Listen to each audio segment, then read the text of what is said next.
Hello student, welcome to Shri academy. Guys, जो आज हमारा लिटरेचर के अंदर टॉपिक है, आज से हम वर्ल्ड लिटरेचर को शुरू कर रहे हैं। और वर्ल्ड लिटरेचर के अंदर जो है हम जर्मन लिटरेचर को स्टार्ट कर रहे हैं।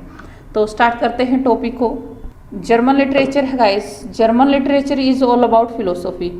जो जर्मन लिटरेचर है उसके अंदर जो है फिलोसफी की बात की गई है। यानी अगर हम ये कहें कि philosophy is equal to German literature, यानी जर्मन लिटरेचर का पूरा जो फोकस है वो जो है फिलोसफी के ऊपर है। Sturm and Drang is first romantic moment. ये जो है मोमेंट, ये आपको याद रखना गाइस, ये इंपॉर्टेंट है। ये मोमेंट क्या था? ये जो है लेट जो है 18th सेंचुरी के अंदर स्टार्ट हुआ था। लेट 18th सेंचुरी के अंदर जर्मनी के अंदर स्टार्ट हुआ था। फर्स्ट जो है रोमांटिक मोमेंट था। और रोमांटिसिज्म जो है कॉइंड किसने किया था? फ्राइडरिच सिचलर ने किया था। और इसको जो है इसने कहाँ से बोरो किया था? फ्रेंच रोमांटिसिज्म से किया था। और फ्रेंच रोमांटिसिज्म से ही इंग्लिश रोमांटिसिज्म आया था। अब यहाँ पे जो आया है गाइस, स्टर्म एंड ड्रैंक, ये मोमेंट है क्या एक्चुअल में? तो गाइज इसको स्टार्ट करने वाले जो है 2-3 थे, वो जो पोइनर राइटर थे, यानी कि इम्पोर्टेंट राइटर थे। उनके आपको नाम याद रखने हैं और ये पता होना चाहिए कि what is Sturm and Drang moment. Guys क्या होता है कि जो पहले जो लिखा जाता था इसके अंदर रैशनलिज्म के अंदर लिखा जाता था। जो जर्मन लिटरेचर है वो उसके अंदर जो थीम होता था वो रैशनलिज्म का होता था। रैशनलिज्म पे लिखते थे। तो रैशनलिज्म होता क्या है गाइज? रैशनलिज्म का मीनिंग होता है कि हर चीज़ के अंदर लॉजिक ढूंढना। यानी कोई भी जो है काम वो जो है इमोशन पे या बिलीफ पे नहीं किया जाता, हर चीज़ के पीछे लॉजिक ढूंढना। तो जैसे आपने देखा होगा कि जैसे सोसाइटी है समय समय के साथ चेंज होती रहती है। तो पहले क्या होता है कि भाई हम जैसे अपनी इंडियन सोसाइटी की बात कर लेते हैं, क्योंकि हम यहाँ रहते हैं तो हमें यहाँ पता है। जैसे अगर हम ये कहें कि पहले क्या होता था कि हम हर बात में जो है ये कि धर्म में ये है तो उसको फॉलो करना, या हिंदू माइथोलॉजी में ऐसा दिया हुआ है तो हमारे बड़ों ने ऐसा कहा है, तो उस तरफ से चला। यानी कि सारा जो है कि बिलीफ पे चलता है। फिर धीरे धीरे लोग जो है, जो नई जनरेशन आती है वो बिलीफ पे, इमोशंस पे ये जो है वो क्वेश्चन मार्क लगा देती है। उनका कहना होता है कि भाई ये जो है चीज़ें फालतू की हैं, तो हमारा जो पूरा फोकस है वो साइंटिफिक वे से होना चाहिए। तो जो स्टर्म एंड ड्रैंक मोमेंट है वो भी इसी टाइप का था गाइस। जैसे समय के साथ, सर्कल के साथ साथ जो है सोसाइटी में चेंज आता है कि कभी जो है इस तरह की जनरेशन बन जाती है कि भाई हम जो है वो अपना जो हमारे रूट्स हैं उनको छोड़ देते हैं, कभी रूट्स को फॉलो करते हैं। तो यहाँ पे भी वही है, जर्मनी के अंदर भी वही सर्कल में चेंज आया है। जैसे आप ये देखिए कि पहले हर घर में जो है नेचुरल तरीके से था कि भाई एसी वेसी भी नहीं होते थे, या वही सर्दी गर्मी को नॉर्मल तरीके से निकाला जाता था। या घर में जो किसी बीमारी का इलाज, कोई बीमारी हो जाए तो हमारी जो बड़ी बूढ़े औरतें हैं वही घर में छोटा मोटा इलाज कर देती थी और हम उन पे बिलीव भी करते थे। फिर क्या हुआ कि एक ऐसा टाइम आया कि हर चीज़ डॉक्टर के पास जाएंगे, छोटा सा भी कुछ हो जाए तो डॉक्टर के पास जाना है। यानी हमने ये देखा कि हमने ये जो नई जनरेशन आई उन्होंने ये घोषित कर दिया एक किस्म से कि ये सारी फालतू की बातें हैं, ये चीज़ें नहीं होनी चाहिए और हमें जो है डॉक्टर की बात माननी चाहिए, या हर बात के लिए डॉक्टर ही ठीक है, साइंटिफिक चीज़ें ही होनी चाहिए, लॉजिक होना चाहिए हर चीज़ में। हर बात में ये है कि जैसे हम अगर किसी को कहे कि भाई इसके पैर छू लो, या फिर मंदिर में जो है सिर झुका के चलो, या सिर पे कपड़ा डाल के चलो, तो हर बात में पूछना है क्यों ऐसा क्यों करते हैं। तो यानी कि रैशनलिज्म होता क्या है कि लाइफ को इस तरह से जीना कि हर चीज़ में लॉजिक ढूंढना, रीजन ढूंढना। यानी कोई काम जो है इमोशन से नहीं करना या फीलिंग के साथ नहीं करना, हर चीज़ में लॉजिक हो तो करेंगे, नहीं हो तो नहीं करेंगे। तो रैशनलिज्म ये है। यानी जर्मनी के अंदर जो है रैशनलिज्म पे लिटरेचर लिखा जाता था। और आपको पता है कि लिटरेचर जो है कहाँ से आता है, जैसे सोसाइटी होती है वैसा ही जो है लिटरेचर लिखा जाता है। तो रैशनलिज्म का जो है ज़्यादा था। एनलाइटमेंट जिसको कहा जाता है गाइस, एनलाइटमेंट भी यही होता है कि भाई आप जो है अंधविश्वास को छोड़ो और फिर जो है लॉजिक पे आ जाइए, रीजन पे आ जाइए, साइंटिफिक चीज़ों पे आ जाइए। तो एनलाइटमेंट की तरफ चल पड़ा था। लेकिन फिर क्या होता है, एक चीज़ पीक पे जाती है और पीक के बाद फिर वो डाउनफॉल तो उसका होता ही है। तो 18th सेंचुरी के अंदर जो है जो नई जनरेशन आई उन्होंने कहा कि भाई इसमें जो है हर चीज़ पे लॉजिक ढूंढ रहे हैं। तो इन्होंने जो है किस्म से जो रैशनलिज्म था उसको जो है ओवरथ्रो कर दिया, यानी कि उसको हटाया, और ये कहा कि ह्यूमन जो फीलिंग है वो भी तो कोई चीज़ है जो प्रकृति बनाई है, गॉड ने, या जो भी शक्ति है उसने जो बनाई है। यानी रिलीजन भी इम्पोर्टेंट है। या फिर ये कहे कि हम जो है जो इंडिविजुअलिटी है वो भी, ह्यूमन बीइंग की इंडिविजुअलिटी है वो भी तो कोई मायने रखती है, इमोशंस भी तो कोई मायने रखते हैं। तो इन चीज़ों के ऊपर लिखना शुरू कर दिया। तो स्ट्रम एंड रैंक पॉलिसी मूवमेंट क्या था गाइस, इसके अंदर वो राइटर आए थे जिन्होंने जो है रैशनलिज्म को टोटली अवॉइड कर दिया था और जो है ह्यूमन जो फीलिंग्स है उसको लेके लिखने लग गए थे, नेचर को लेके जो टॉपिक बना के लिखने लग गए थे। और जो ह्यूमन इमोशंस है, रिलीजियस बिलीव्स है, यानी एक किस्म से अब ये सारी चीज़ें क्या होती है, देखो गाइस, जो इमोशंस होते हैं या फिर जो है आपकी नेचर से रिलेटेड बातें होती है, रिलीजन से रिलेटेड बातें होती है, इनमें ज़्यादातर क्या होती है, फिलोसॉफी होती है। तो इसलिए कहा जाता है कि जर्मन लिटरेचर जो है वो एक किस्म से जितना लिखा गया, यानी जो कंटेम्प्रेरी लिटरेचर, कंटेम्प्रेरी का मीनिंग होता है जो मॉडर्न टाइम पे जो लिखे गए हैं, तो वो जो है टोटली फिलोसॉफी के ऊपर लिखा गया है। जैसे अब आप भी देखिए कि जैसे ही हमें ये महामारी आई है, कोरोना जैसी बीमारी आई है, तो हम जो है प्रकृति के थोड़ा हमें भी लगा कि भाई देखो हम इतने सालों से गंगा को साफ करने की कोशिश कर रहे थे, लेकिन जैसे ही ये हम अंदर रहे थोड़ा सा और गंगा अपने आप ही ऑटोमेटिकली साफ हो गई है। यस, आपने देखा होगा, चलो अब तो गर्मी हो गई है, लेकिन थोड़े दिन पहले देखा होगा कितनी शुद्ध हवा हो गई थी, जो पोल्यूशन है वो भी डाउन हो गया था। तो कहीं ना कहीं इस महामारी ने हमें इस साइड भी धकेला कि हमें अपनी साफ सफाई भी रखनी चाहिए, एनवायरनमेंट को भी साफ रखना चाहिए। तो गाइस ये चेंजेस आते हैं, ये या तो कोई महामारी लेके आती है या कोई ऐसा इवेंट हो जाता है जिससे जो है कोई ना कोई इंसिडेंट हो जाता है जिससे जो है वो टोटली जो है एक बड़े लेवल पे वो चेंज आ जाता है। तो जैसे हम इंडियंस के हाथ धोने की शायद मतलब आदत ही नहीं थी या बहुत कम धोते होंगे इतनी बार, लेकिन इसने हमें हाथ धोना सिखा दिया, जो कोरोना वायरस है इसने। तो मेरा कहने का क्या मतलब है गाइस कि कोई चीज़ पीक पे जाती है, चाहे वो अच्छाई है या बुराई है, उसका डाउनफॉल जरूर होता है। तो एक टाइम ऐसा था जर्मनी के अंदर कि भाई सब कुछ जो है लॉजिक पे लिखो, तो रैशनलिज्म पे लिखा जाता था।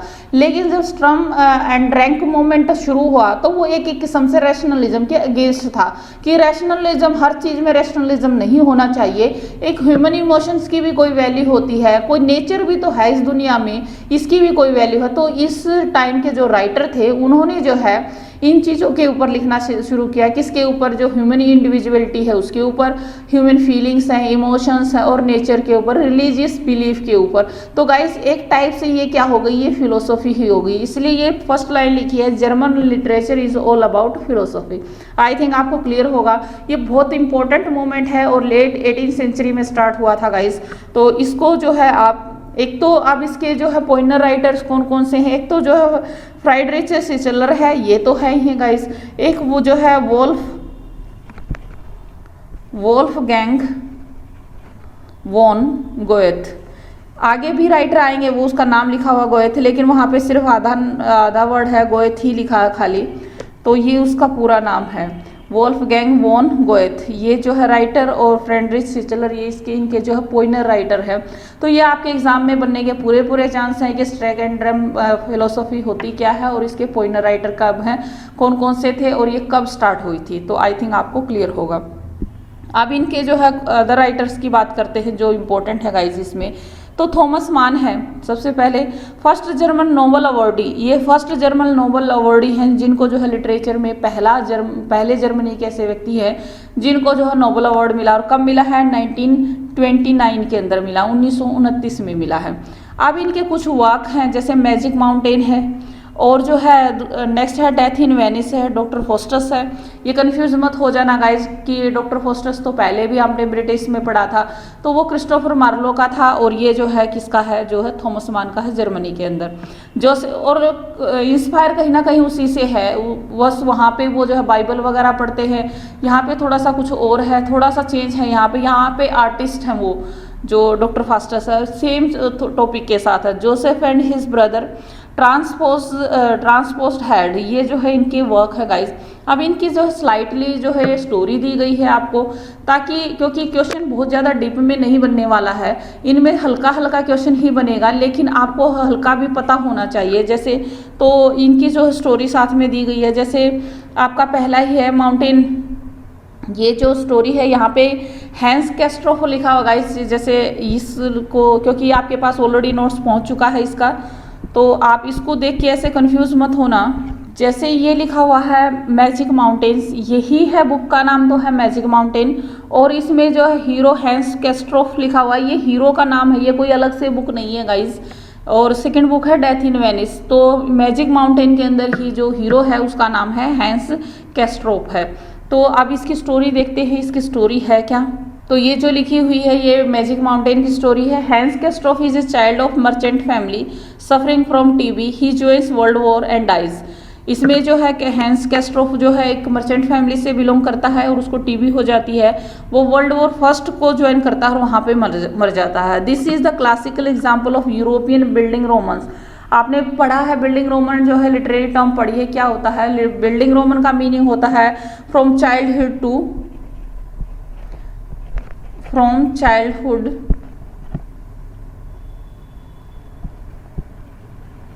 To young age. तो चाइल्डहुड से लेके और यंग एज तक की जो बात की जाती है, बचपन से लेके और जवानी तक का जो टाइम पीरियड दिखाया जाता है उसको बिल्डिंग रोमन बोला जाता है।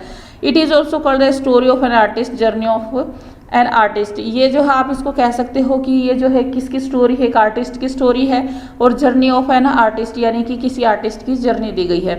इसमें ये नाम याद रख लेना गाइस कि हैंस कैस्ट्रोफ जो है कौन सी बुक का कैरेक्टर है, प्रोटोगेनिस्ट है ये इस बुक का, तो मैजिक माउंटेन का है। डेथ इन वेनिस है गाइस, इसके अंदर story of a writer who suffering from writers block. इसके अंदर जो स्टोरी है वो जो है राइटर्स ब्लॉक के बारे में लिखा गया है। इसके अंदर क्या होता है, राइटर्स ब्लॉक भी एक लिटरेरी टर्म है गाइस। जब जो है आप एक ऐसी सिचुएशन, राइटर की लाइफ में जब एक ऐसी सिचुएशन आती है, सपोज कीजिए वो कोई वर्क लिख रहा है और उस वर्क के अंदर वो जो है उसके वो थॉटलेस हो जाए, यानी उसको समझ में नहीं आ रहा है, या उसने स्टार्टिंग करना चाहता है किसी वर्क की और वो थॉटलेस हो गया, अब उसको समझ में नहीं आ रहा है कि वो लिखे क्या, कुछ नहीं समझ में आ रहा। कई बार हम भी हो जाते हैं कुछ काम करते हुए कि अब क्या करना चाहिए क्या नहीं करें। तो थॉटलेस जब राइटर हो जाता है, यानी उसको समझ में नहीं आ रहा कि मुझे क्या लिखना चाहिए, तो वो ब्लॉक हो जाता है किस्म से उसका माइंड, उसको बोलते हैं राइटर्स ब्लॉक। तो इसके अंदर वो क्या है गाइस, डेथ इन वेनिस में, मतलब वेनिस में जाता है ये, और वो यहाँ पे वो अपने ऐसा फील करता है जैसे मेरी तो डेथ ही हो गई है, क्योंकि अगर राइटर है वो लिखेगा नहीं तो फिर वो क्या है, वो इसका मतलब निर्जीव हो चुका है। तो वहाँ पे वो एक 15-14 साल का बच्चा दिखाई देता है और वो उसकी तरफ अट्रैक्ट हो जाता है, उस लड़के की तरफ अट्रैक्ट हो जाता है वहाँ पे राइटर। और वो फिर जो है वहाँ देखता है, फिर वो लड़का उसको छोड़ के चला जाता है क्योंकि वो अपनी फैमिली के साथ अब वहाँ आया हुआ है। तो उसी के अंदर जो है मतलब कि उस बच्चे की याद में कह लीजिए, और वो थोड़ा सा नेगेटिव वे से अट्रैक्ट हो जाता है, 14-15 साल का लड़का है उस लड़के की तरफ, और वहाँ पे जो है जो राइटर है उसकी डेथ हो जाती है। इस टाइप की स्टोरी है इसके अंदर। He goes to city Venice, वो वेनिस के अंदर जाता है। Change of society and atmosphere and died in Venice, वो वहाँ मतलब इसलिए जाता है कि उसकी सोसाइटी चेंज हो जाए, क्योंकि उसको लगता है कि मैं यहाँ पे लिख नहीं पा रहा हूँ कुछ भी, तो उस राइटर ब्लॉक हो गया है, तो वो वहाँ वेनिस में जाता है। लेकिन वहीं फिर मैंने कहा कि एक कैरेक्टर है, एक लड़का 14-15 साल का, वो अपनी फैमिली के साथ वेनिस में आया हुआ है, लेकिन वो जो है उसकी तरफ अट्रैक्ट हो जाता है, और वो 14-15 साल के बच्चे की तरफ, और फिर वो बच्चा जब वो अपनी फैमिली के साथ वेनिस को छोड़ के जाता है तो वो इतना दुखी होता है कि जो राइटर है उसकी डेथ हो जाती है। मतलब ऐसा ये बुक की स्टोरी है। आगे है Doctor Faustus modern version of Doctor Faustus. ये डॉक्टर फॉस्टर्स जो है वो मॉडर्न वर्जन है किसका, जो क्रिस्टोफर मार्लो ने डॉक्टर फॉस्टर्स लिखी है उसका ये जो है मॉडर्न वर्जन है। Doctor Faustus is an artist and work with Mephistopheles and achieve mastery in artistic things. यहाँ पे वो जो आर्टिस्ट है गाइस, जो वहाँ पे जो है मैजिशियन है, यहाँ पे जो है वो आर्टिस्ट है। तो डॉक्टर फॉस्टर्स जो है एक आर्टिस्ट है और वो मेफिस्टोफेल्स के साथ काम करता है, और वो जो है आर्टिस्टिक थिंग्स के अंदर जो है वो मास्टरी को हासिल करना चाहता है या मास्टरी हासिल कर लेता है। वो सेम ही स्टोरी है गाइज, वहाँ पे ब्लैक मैजिक था, यहाँ पे भी सब वही चीज़ें हैं, तो वही स्टोरी है, लेकिन इसका मॉडर्न वर्जन है ये किस्म से। आगे है Joseph and his brother. Joseph and his brother जो है बेस्ड ऑन बाइबल की स्टोरी पे लिया गया है, और जेनेसिस जो है चैप्टर है बाइबल के अंदर उसकी स्टोरी है गाइस, तो कुछ ज़्यादा नहीं लेना। अब यहाँ पे ट्रांसपोज्ड हेड क्या है, पहले इसकी स्टोरी इंपॉर्टेंट नहीं है गाइज, इसका जो ये रेफरेंस कहाँ से लिया गया है ये इंपॉर्टेंट है। बेस्ड ऑन कथा सरित सागर। कथा सरित सागर जो है इंडियन राइटर ने संस्कृत में लिखा हुआ है, यानी ये हमारे इंडियन राइटर का कथा सरित सागर है जो संस्कृत लैंग्वेज में लिखा हुआ है। इससे रेफरेंस लेके जो है थॉमस मान ने ट्रांसपोज्ड हेड लिखा है। और आपने जो है इंडियन राइटिंग में ही किया था, इंडियन लिटरेचर जब आप कर रहे थे वहाँ पे आपने हयावदाना किया होगा, मैंने बताया था ग्रीस कर्नाड का है हयावदाना। तो अब ये सर्कल देखिए कैसे घूमा है, कथा सरित सागर एक इंडियन राइटर का है जो संस्कृत में लिखा, उससे इंस्पायर होकर ट्रांसपोज हेड लिखा है, और उस ट्रांसपोज हेड को पढ़ के जो है हयावदाना गिरीश कर्नाड ने लिखा, यानी कि इंडिया से चली चीज़ और इंडिया में ही वापस आ गई, ये है। तो ये क्वेश्चन बनता है गाइस कि ट्रांसपोज हेड जो है किससे इंस्पायर होकर लिखा, तो कथा सरित सागर से, और जो है हयावदाना किससे इंस्पायर्ड होकर लिखा गया है, ट्रांसपोज हेड से। यहाँ पे वही है गाइस कि जैसे यहाँ है कि भाई जो इस टाइप की स्टोरी है कि एक इंसान है और वो जो है उसके सिर लगा दिया जाता, मतलब यहाँ पे अगर हयावदाना की हम ब्रीफ में मैं स्टोरी को बता दूं तो इसकी स्टोरी यही है, क्योंकि सभी की एक ही स्टोरी है, ये तीनों की एक ही स्टोरी है। तो हयावदाना की कह लो, ट्रांसपोज हेड की कह लीजिए। यहाँ पे जो है एक लड़की होती है और दो लड़के हैं यहाँ पे, तो एक का नाम जो शायद देव है और एक का नाम और है। तो एक लड़का फिजिकली बहुत सुंदर है, यानी वो योद्धा है एक किस्म से, और जो लड़का दूसरा है वो इंटेलिजेंट है, वो मतलब ब्राह्मण है, जो है एक वैश्य है एक ब्राह्मण है। थोड़ा सा जो है पास्ट से लिया गया है, तो इस टाइप के कैरेक्टर लिए गए। अब इसमें जो है ह्यूमन का नेचर दिखाया गया है, उसकी जो है लालसा दिखाई गई है। तो वो जो है वो एक जो हीरोइन है या लड़की है, वो जो है ब्राह्मण है या वैश्य है, ब्राह्मण है जो इंटेलिजेंट है, वो उससे प्यार करता है। वो अपने दोस्त को बताता है कि मुझे एक लड़की से प्यार हो गया। पहली बात तो वो ये कहता है कि तुझे एक साल में 12 बार हुआ, तो अब भी सीरियस है या नहीं है, तो वो कहता है नहीं मुझे उससे प्यार हो गया। तो वो लड़की का एड्रेस कहता है कि उस लड़की का पता ढूंढ, वो बताता थोड़ा बहुत, मैंने उसको वहाँ यहाँ देखा इस टाइप से। तो गाइज वो जाता है और वो जैसे ही जो लड़की को ढूंढता है, अब लड़की जब उसको फिजिकल अपीयरेंस को देखती है, जब वो उसका दोस्त वहाँ जाता है तो फिजिकल अपीयरेंस को देखती है, तो वो क्या करती है, वो उसकी तरफ अट्रैक्ट हो जाती है, क्योंकि वो फिजिकली बहुत ज़्यादा फिट है, इस टाइप से है। तो अब लेकिन वो ये कहता है कि भाई मेरा दोस्त तुझे पसंद करता है, इस टाइप से कुछ। तो उसके बीच में आने से, यानी जो वैश्य था, जो योद्धा था, उसके बीच में आने से वो जो हीरोइन है और वो जो दूसरा ब्राह्मण है, उन दोनों की शादी हो जाती है। अब जो थोड़े दिन तो वो ठीक रहते हैं, फिर थोड़े दिनों में जो है तो मैं हो जाती है उनकी किसी बात पे आपस में। तो वो क्या होती है, उनका दोस्त आता है, वो जो योद्धा है वो आता है, क्योंकि वो जो पहले से ही थोड़ी अट्रैक्ट थी उसकी फिजिकल अपीयरेंस को लेके। तो वो कहीं जाने की कोशिश करते हैं, अब कहीं उनको यात्रा पे जाना होता है, तो पहले तो वो मना करते हैं, लेकिन जो वो योद्धा है वो कहता है कि चलो हम चलते हैं। तो वो लड़की भी मान जाती है और वो जो उसका पति है वो भी मान जाते हैं, वो जाते हैं। अब रास्ते में उसको ये शक है कि भाई तेरी वाइफ जो है इसकी तरफ अट्रैक्ट है, हालांकि कोई रिलेशन नहीं थे, लेकिन वो अट्रैक्ट थी उसकी तरफ, क्योंकि उसकी फिजिकल अपीयरेंस ऐसी थी। तो उसको लगता है कि वो इस बात से दुखी होता है। तो वो कहीं मंदिर में जाते हैं। अब वो जो लड़की है हीरोइन, वो मुझे उसका नाम ध्यान नहीं आ रहा वो क्या है उसका, तो वो क्या करती है, वो कहीं नदी के किनारे या बाहर कहीं बैठी होती है। तो वो जो ब्राह्मण है वो अपनी गर्दन काट लेता है काली के मंदिर में जाके, और वो जो है वो मर जाता है, वो मतलब मर जाता है, वो अपनी गर्दन काट लेता है। अब उसको ढूंढता ढूंढता उसका दोस्त आता, वो देखता है कि इसने गर्दन काट ली है, तो वो भी अपनी गर्दन काट लेता है। अब जो है वो लड़की भागी आती है, वो देखती है कि ये तो दोनों ही मर गए हैं, तो वो सोचती है कि अब मैं क्या करके जी के क्या करूँगी। तो वो भी अपना एक छुरा उठाती है और वो भी अपनी गर्दन को काटने के लिए तैयार होती है। तो इतनी देर में जो है जो काली माता है वो प्रकट हो जाती है। अब वो ये कहती है उसको कि भाई तू मत मार, और तू ऐसा कर कि, वो कहती है अब मैं जी के क्या करूँ, ये दोनों तो चले गए, अब मैं क्या करूँगी यहाँ पे। तो कहती है कि तू ऐसा कर, फटाफट इनके सिर पे जो है, इनके जो धड़ पे इनका सिर लगा दे। तो लड़की को हालांकि पता है, लेकिन फिर भी वो क्या करती है कि क्योंकि उसको जो है, जो उसका पति है उसकी इंटेलिजेंसी पसंद है, और जो योद्धा है उसको उसका जो है उसकी बॉडी पसंद है। तो वो क्या करती है, सिर जो है उसकी बॉडी पे लगा देती है, यानी इंटरचेंज कर देती है दोनों के हेड। इसी को बोला है गाइस ट्रांसपोज्ड हेड, यानी कि ट्रांसफर कर देते हैं दोनों के हेड को। तो वो जो है वो इसलिए, अब जो काली माता उसको तो पता था, शायद इसलिए था कि भाई वो उसकी अपनी इच्छा को पूरी करने के लिए, हालांकि दोनों मरे हुए हैं फिर भी वो अपनी इच्छा पूरी करना चाहती है, क्योंकि उसको एक जो है, एक की बॉडी चाहिए, एक का जो है दिमाग चाहिए। तो वो उसका जो है उसकी बॉडी पे उसका जो है सिर रख देती है और वो जो है जीवित हो जाता, उधर से उसका रख देती, वो भी जीवित हो जाता। अब दोनों के बीच में लड़ाई होती है कि जो है ये मेरी पत्नी है, वो कह रहा है मेरी पत्नी है। तो अब वो किसकी पत्नी बने, तो वो कहती है, वो काली माता ही कहती है उसको कि तुझे जो अब सिलेक्ट करना, क्योंकि उसने सिलेक्ट तो पहले ही कर लिया है, उसका दिमाग ले लिया है, उसका जो है उसने शरीर ले लिया है, तो वो जो है जो जिसके वो कह रही है कि जिसका चेहरा लगा हुआ है उसकी ये पत्नी है। तो अब जो है वो शरीर तो है योद्धा का और जो दिमाग है वो है उस ब्राह्मण का है, तो उसके साथ चली जाती है। थोड़े दिनों बाद वो जो है उसको बच्चा हो जाता है।